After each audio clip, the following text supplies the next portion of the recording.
L'histoire de l'épisode 31 de la saison 1 de Dinosaur King. On retrouve le gang Alpha au Pérou en train de marcher en plein milieu d'une forêt pour atteindre un temple nommé le Temple de la Lune. Ils trouvent le Temple du Soleil et pensent qu'il est possiblement en dessous. Un gourou les en empêche mais ils font apparaître Terry afin de les repousser mais aussi à creuser afin qu'ils aillent à l'intérieur. Dans le labo de la D-Team, Spike montre aux enfants l'une de ses dernières trouvailles, un crâne de cristal venant tout droit du Pérou qui serait âgé de plusieurs milliers d'années. Cependant, Reese réplique de suite en disant que c'est une réplique.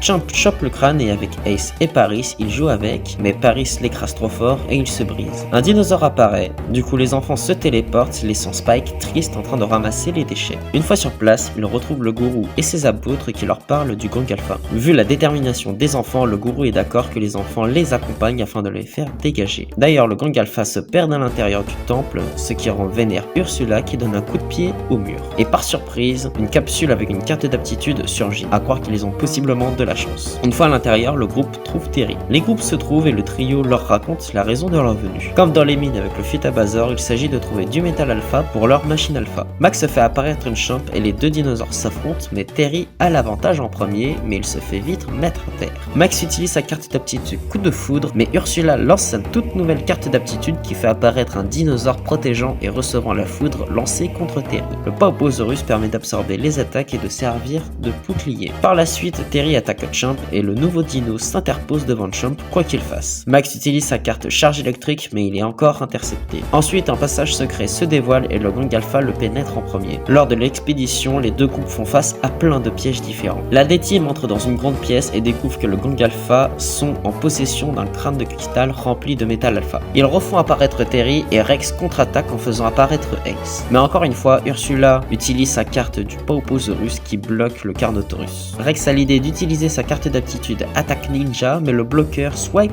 de place avec Terry et se prend tous les coups. Puis Terry réussit à battre Ace. Xander et Ed prennent le crâne, mais le plafond se met à s'écrouler. Ils perdent le crâne et le Pauposaurus empêche le mur de s'effondrer. Le gang Alpha l'abandonne ainsi que la D-Team. Ils ont l'idée de remettre le crâne à sa place initiale, mais il y a trop de poussière. Cependant, un signe divin fait dévoiler l'endroit où le poser. Malheureusement, le Pauposaurus n'en peut plus et se retransforme en carte. Rex pose le crâne et le plafond arrête de s'effondrer. De retour dehors, le gourou fait une demande aux enfants de faire une cérémonie de remerciement pour les dinosaures.